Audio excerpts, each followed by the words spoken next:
Now I am going to deliver a lecture on cellular organization of cycloid sponge. So on the basis of histological studies of cycloid sponge, it possesses double cellular layer. One is the pinacoderm and second choanoderm. In between these two cellular layers, there is an non-cellular gelatinous layer that is intermediate between these two cellular layers. The first pinacoderm maintains interrelationship between external environment and mesenchyme, while second cellular layer choanoderm, it helps to the nutrition of the animal. In asconide sponge, the two cellular layer pinacoderm and choanoderm do not truly correspond with ectoderm and endoderm of the eumetazoa.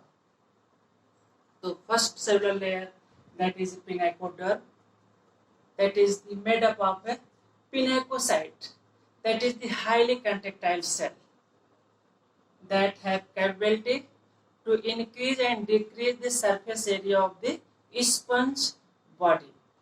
The pinacoderm divided into two groups. First, exopinacoderm. Exopinacoderm lines the outer envelope of the body except ostia and osculum. Osculum is exhalent pore and ostia is also known as the dermal ostia. And second, endopinacoderm that lines incurrent canal and spongocoel. The pinacoderm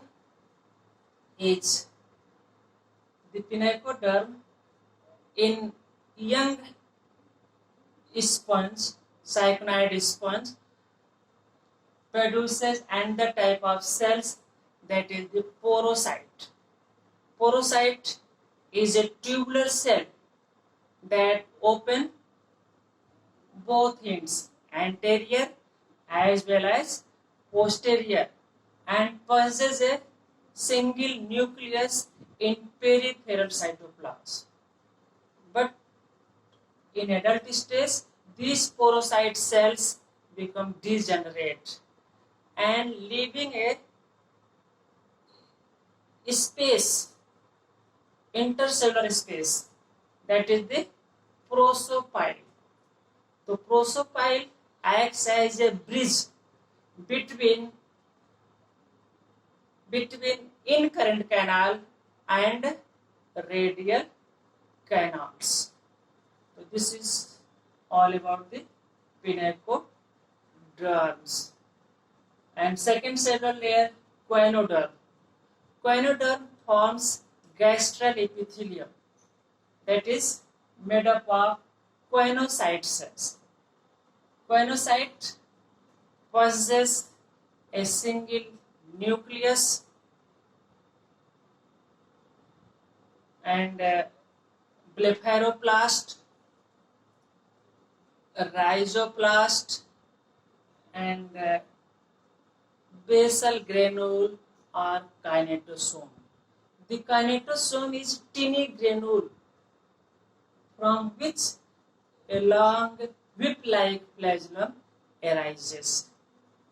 And the choanocyte also contains food vacuole and reserve food material. And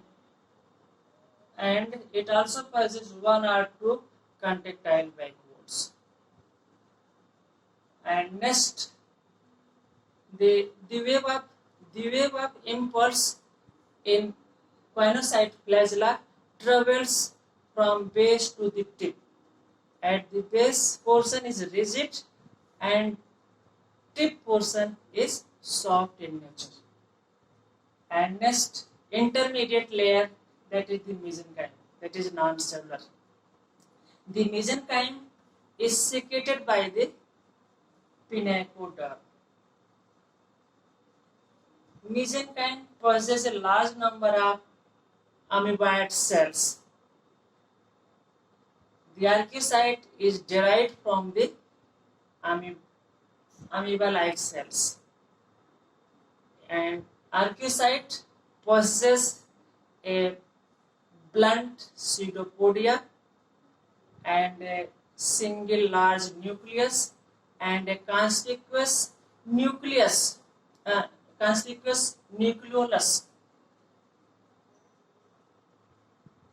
and it is referred to as a totipotent cells of the sponge body, that is cycnoid sponge.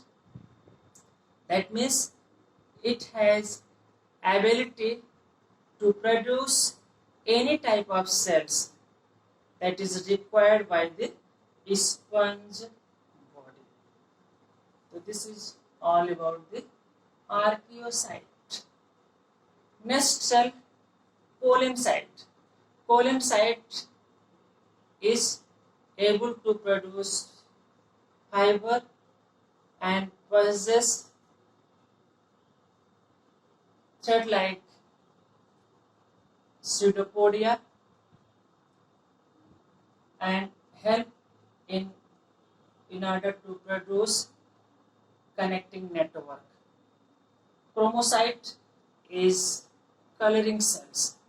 That is also a special type of amoebocytes that have lobose pseudopodia. Myocyte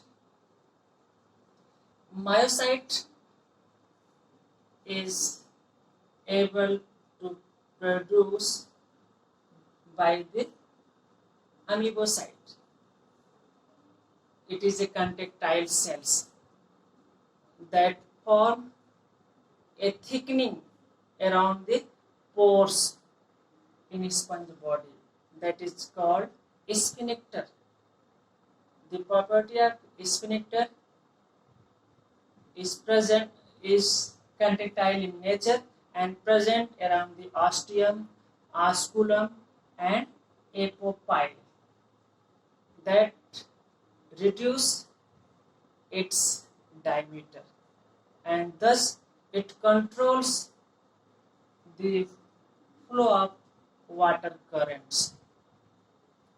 Schizocyte is a type of special amoebocyte that store food in the form of a reserve food material and for in future use whenever food is not available. Sclerocyte is a special type of amoebocytes that have capability to produce spicules. Spicule acts as the endoskeleton in sponge body that provide supports and make a different types of spicule.